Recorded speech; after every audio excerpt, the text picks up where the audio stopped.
नमस्कार दोस्तों, स्वागत है आपका हमारे इस YouTube चैनल में। दोस्तों, हिंदू सनातन धर्म में पार्थिव शरीर को सूर्यास्त से पूर्व दाह संस्कार करने का नियम है। सनातन धर्म में साधु को समाधि और सामान्य जनों का दाह संस्कार किया जाता है। इसके पीछे कई कारण हैं। साधु को समाधि इसलिए दी जाती है क्योंकि ध्यान और साधना से उसका शरीर एक विशेष ऊर्जा और ओरा लिए होता है, इसलिए उसकी शारीरिक ऊर्जा को प्राकृतिक रूप से विसर्जित होने दिया जाता है। जबकि आम व्यक्ति को इसलिए दाह किया जाता है क्योंकि यदि उसकी अपने शरीर के प्रति आसक्ति बची हो तो वह छूट जाए, और दूसरा यह कि दाह संस्कार करने से यदि किसी भी प्रकार का रोग या संक्रमण हो तो वह नष्ट हो जाए। बाद में बची हुई राख या हड्डी को किसी नदी में विसर्जित कर दिया जाता है। गरुड़ पुराण के अनुसार उन सभी कार्यों को करने की विशेष रीति और नियम होते हैं।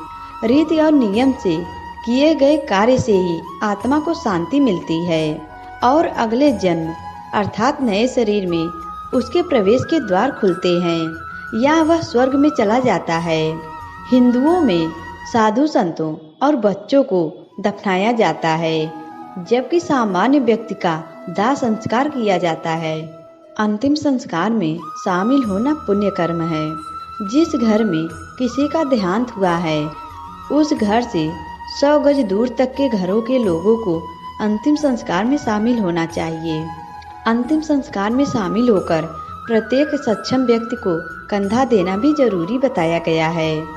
शमशान ले जाने से पूर्व घर पर कुटुंब के लोग मृत व्यक्ति के पार्थिव शरीर की परिक्रमा करते हैं। बाद में दाह संस्कार के समय संस्कार करने वाला व्यक्ति छेद वाले घड़े में जल लेकर चिता पर रखे पार्थिव शरीर की परिक्रमा करता है, जिसके अंत में पीछे की ओर घड़े को गिराकर फोड़ दिया जाता है। ऐसा मृत व्यक्ति के शरीर से मोह भंग करने के लिए किया जाता है। हालांकि इस क्रिया को सभी तत्वों को शामिल करने के लिए ऐसा किया जाता है और इसके पीछे और भी कारण है। दरअसल इसका एक अर्थ यह भी है कि हमारा जीवन उस छेद रूपी घड़े के समान है जिसमें आयु रूपी पानी हर पल गिरते हुए कम हो रहा है और जिसके अंत में सब कुछ छोड़कर जीवात्मा के परमात्मा में लीन होने का समय आ जाता है। हमेशा पार्थिव शरीर को ले जाते समय उसका सिर आगे और पैर पीछे रखे जाते हैं। फिर विश्रांत स्थल पर मृत देह को एक वेदी पर रखा जाता है, इसलिए कि अंतिम बार व्यक्ति इस संसार को देख ले। इसके बाद देह की दिशा बदल दी जाती है। फिर पैर आगे और सिर पीछे हो जाता है, अर्थात जब मृत आत्मा को शमशान को देखते हुए आगे बढ़ना होता है। अंत में जब देह को चिता पर लेटाया जाता है तो उसका सिर चिता पर दक्षिण दिशा की ओर रखते हैं। व्यक्ति का सिर उत्तर की ओर और मृत्यु के पश्चात दाह संस्कार के समय उसका सिर दक्षिण की तरफ रखना चाहिए। ऐसी मान्यता है कि यदि किसी व्यक्ति के प्राण निकलने में कष्ट हो तो मस्तिष्क को उत्तर दिशा की ओर रखने से गुरुत्वाकर्षण के कारण प्राण शीघ्र और कम कष्ट से निकलते हैं।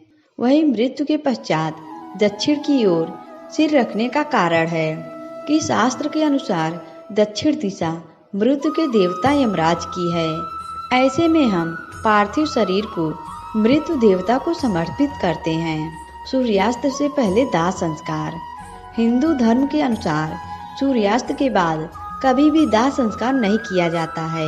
यदि किसी की मृत्यु सूर्यास्त के बाद हुई है तो उसे अगले दिन सुबह के समय ही दाह संस्कार किए जाने का नियम है। ऐसी मान्यता है कि सूर्यास्त के बाद दाह संस्कार करने से मृतक की आत्मा को परलोक में भारी कष्ट सहना पड़ता है और अगले जन्म में उसे किसी अंग में दोष भी हो सकता है। इसके और भी कई कारण हैं। दाह संस्कार के नियम। धर्मज्ञ मानते हैं कि अच्छी तरह से लकड़ी की चिता बनाकर मृतक को उस पर लेटाकर और पूर्ण रीति रिवाज से दाह संस्कार करना ही श्रेष्ठ कर्म है। अन्य तरीके से दाह संस्कार करना धर्म के विरुद्ध है। इस क्रिया को धार्मिक रीति से संपन्न करना चाहिए। मृतकों के साथ पेश किए जाने वाले तरीकों से हमारे सभ्य या असभ्य होने का पता चलता है। संपूर्ण सम्मान और आदर के साथ ही उसका दाह संस्कार किया जाना चाहिए।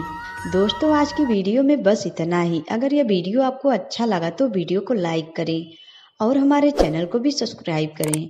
दोस्तों, वीडियो देखने के लिए आप सभी का धन्यवाद।